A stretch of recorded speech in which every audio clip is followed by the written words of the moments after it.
A racist bus driver kicks a black boy off the bus, thinking no one will care about his cruel act. But just 9 minutes later, karma strikes in a way he never saw coming, delivering a shocking twist that changes everything.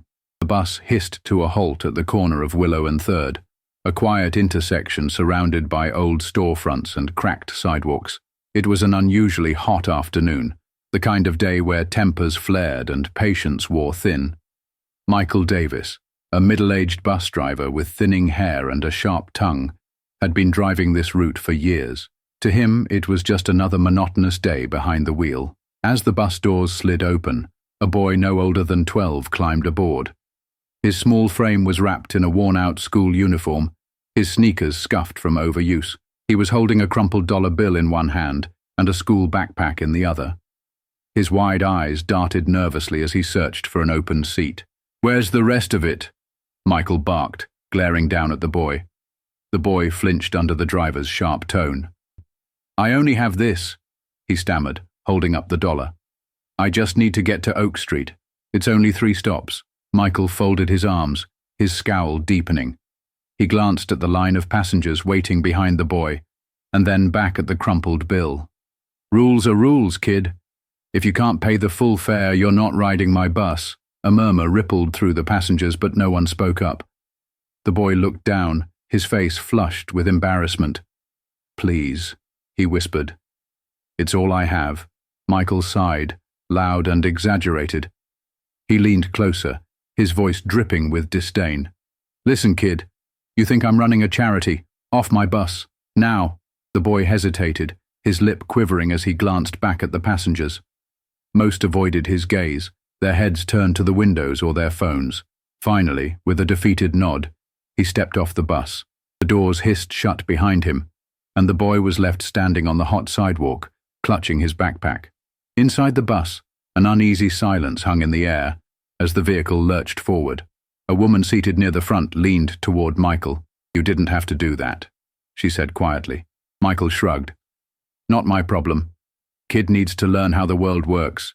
He kept his eyes fixed on the road, but his words echoed in his mind. Something about the boy's pleading eyes lingered longer than he expected. He shook the thought away, dismissing it as a fleeting pang of guilt. After all, he told himself, were rules. The bus continued on its route, the hum of the engine drowning out the soft murmurs of the passengers. Michael tried to focus on the road, but a gnawing unease began to creep into his chest. He glanced in the rearview mirror, catching glimpses of the passengers' faces, some disapproving, others blank. A few blocks later, Michael turned the corner onto Oak Street. As the bus approached the next stop, something caught his eye. A small figure was running along the sidewalk, struggling to keep pace with the bus. It was the boy. The sight made Michael's grip tighten on the steering wheel. The boy's backpack bounced with every hurried step, and his face was flushed with exertion. Michael felt a strange twist in his stomach. Why hadn't the boy just waited for another bus? Why was he running? The bus rolled to a stop, and Michael watched as the boy skidded to a halt, panting heavily. For a moment their eyes met through the window. There was no anger in the boy's gaze, no blame, just a quiet determination that unsettled Michael more than he cared to admit. The boy's lips moved, but Michael couldn't hear the words through the glass. Still, the message was clear. He wasn't giving up. As the doors opened for new passengers, Michael tried to push the moment aside, but something about it refused to let go. And then, just 9 minutes later, everything changed. Michael kept driving, trying to shake off the unease gnawing at him. The boy had been left behind. It wasn't his problem anymore. Yet, something about the boy's persistence, his quiet resolve as he ran alongside the bus, stayed with him. As the bus reached its next stop, Michael glanced into the rearview mirror and noticed the passengers were unusually quiet. A middle-aged man whispered something to the woman beside him, who nodded solemnly. Another passenger, an older woman, shot Michael a disapproving look as she stepped off the bus. The discontent simmering in the air was palpable. Michael gritted his teeth, gripping the steering wheel tighter. "People always want to judge," he muttered under his breath. None of them offered to pay the kid's fare, did they? He tried to convince himself he was right, but deep down, he knew better. As the bus turned onto Elm Street, Michael's gaze wandered to the sidewalk, and his stomach dropped. There was the boy again, still running. His small frame was hunched from the weight of his backpack, and his steps were uneven. But he hadn't stopped. "Why doesn't he just give up?" Michael muttered, his voice barely audible over the hum of the bus engine. The question was meant to justify his actions, but it only made him feel worse. A few blocks later, Michael's discomfort took a sharp turn when he heard sirens in the distance. At first he dismissed it. City life was full of noise.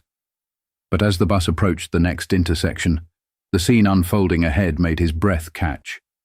A small crowd had gathered near a busy crosswalk.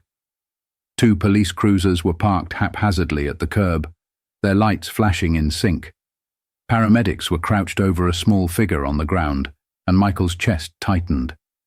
He couldn't see the boy's face, but the tattered backpack lying nearby told him all he needed to know. "No. No way," Michael whispered, his pulse quickening. He stared out the windshield, frozen in place, as a young woman from the bus rushed forward, pressing her hands to the glass. "Driver, that's the boy you kicked off earlier," she exclaimed, her voice tinged with panic. Michael's stomach churned. He barely registered the passenger's murmurs behind him.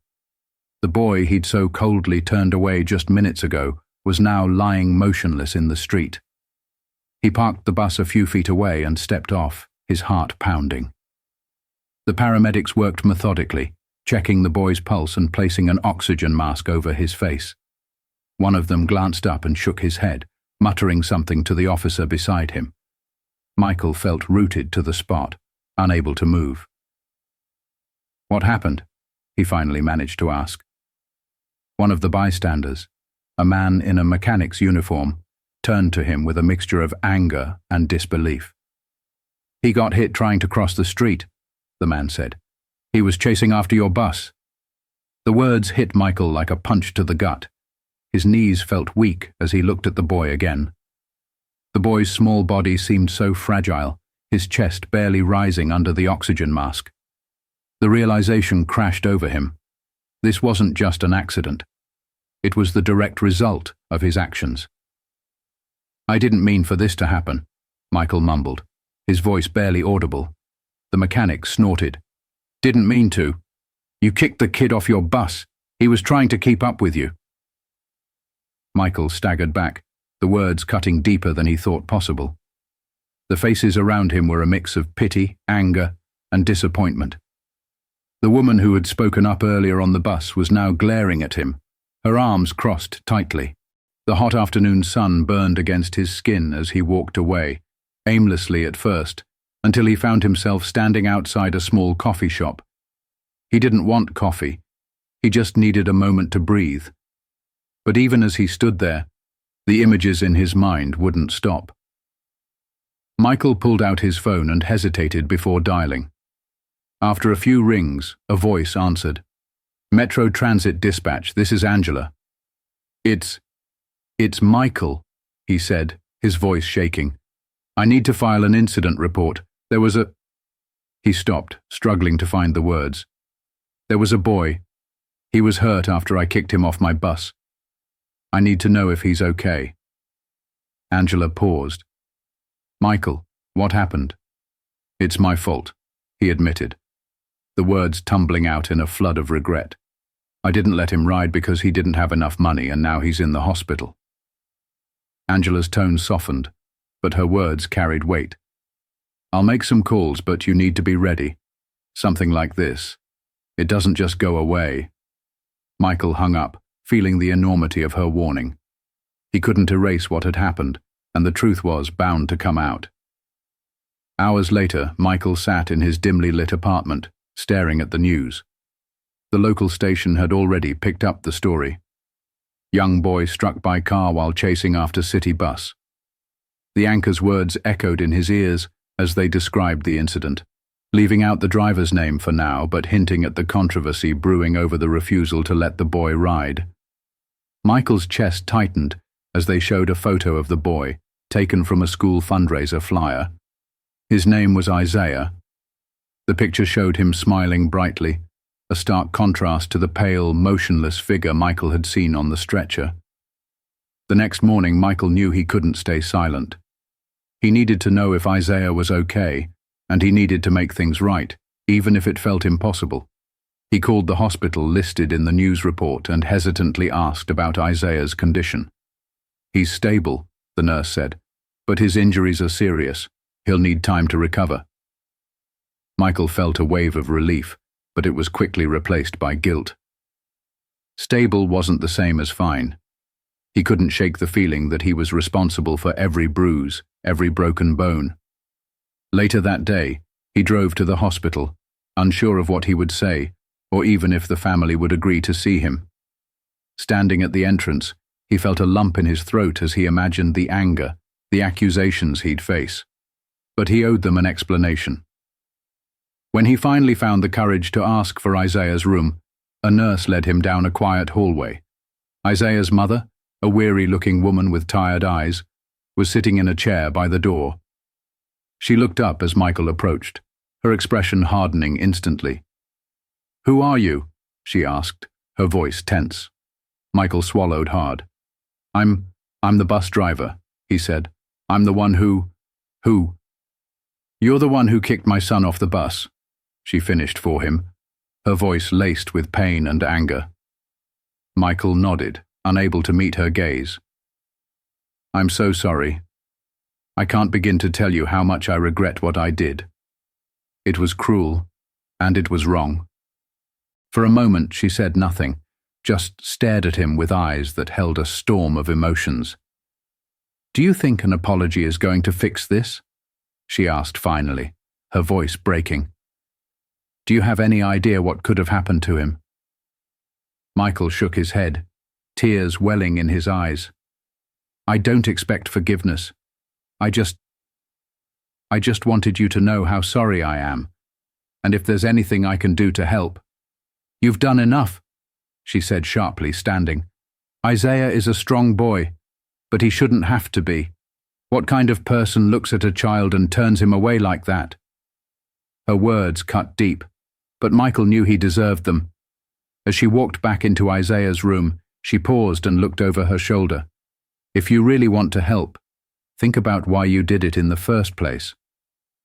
Michael stood in the hallway long after she disappeared, her words echoing in his mind.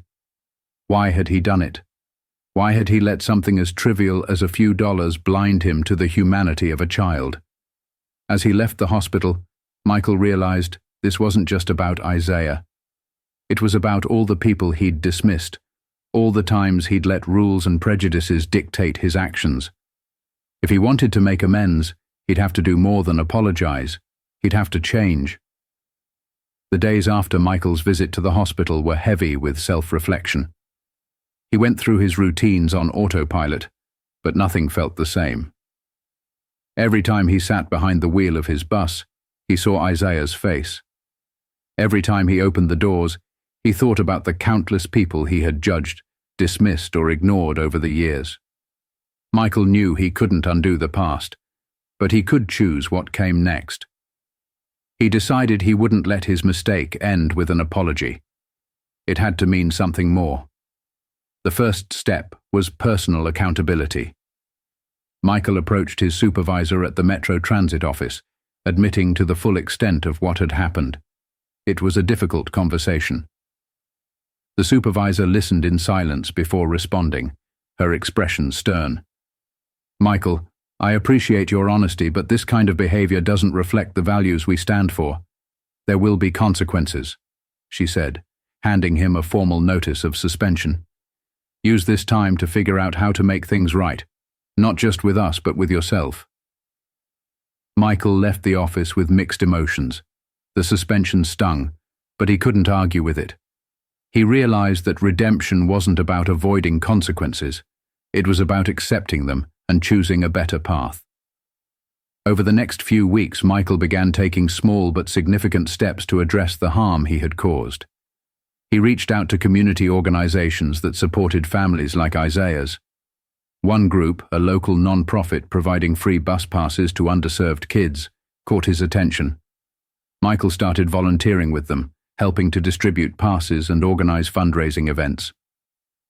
At first it felt awkward. He wasn't used to working alongside people who saw him as part of the problem. But as the weeks went by, he found that actions spoke louder than words. One Saturday morning, while handing out passes at a community center, Michael spotted Isaiah's mother. She was there with Isaiah, who was sitting in a wheelchair, his leg in a cast. Michael hesitated, unsure if he should approach them, but Isaiah caught his eye and waved. "Hi," the boy said, his voice soft but cheerful. Michael knelt beside him, his heart pounding. "Hi, Isaiah. How are you feeling?" Isaiah shrugged. "I'm okay. They said I'll be walking again soon." Michael looked at his cast, guilt still weighing heavily on him. "I'm so sorry for what happened. I'm trying to do better now, I promise." Isaiah's mother, standing a few feet away, watched the interaction with cautious eyes. She didn't say anything, but she didn't interrupt either. "Mum says people can change," Isaiah said with a small smile. "Are you changing?" Michael's throat tightened. "I'm trying, Isaiah. I really am." The boy nodded, his expression thoughtful. "Okay, just keep trying." Michael's conversation with Isaiah became the fuel he needed to keep going. He didn't just volunteer at the non-profit. He became one of its most active advocates, speaking to transit officials about expanding free ride programs and lobbying for changes in company policies. One day, during a meeting with the Metro Transit Board, Michael shared his story. It wasn't easy. Reliving the details of his mistake in front of a room full of people felt like ripping open an old wound. But he pushed through, knowing that the story wasn't about him. "I failed to see the humanity in a child," he admitted, his voice trembling.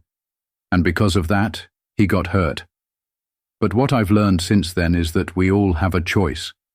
We can let rules and prejudices blind us, or we can choose compassion. I'm here to make sure no one else has to go through what Isaiah did." His words resonated.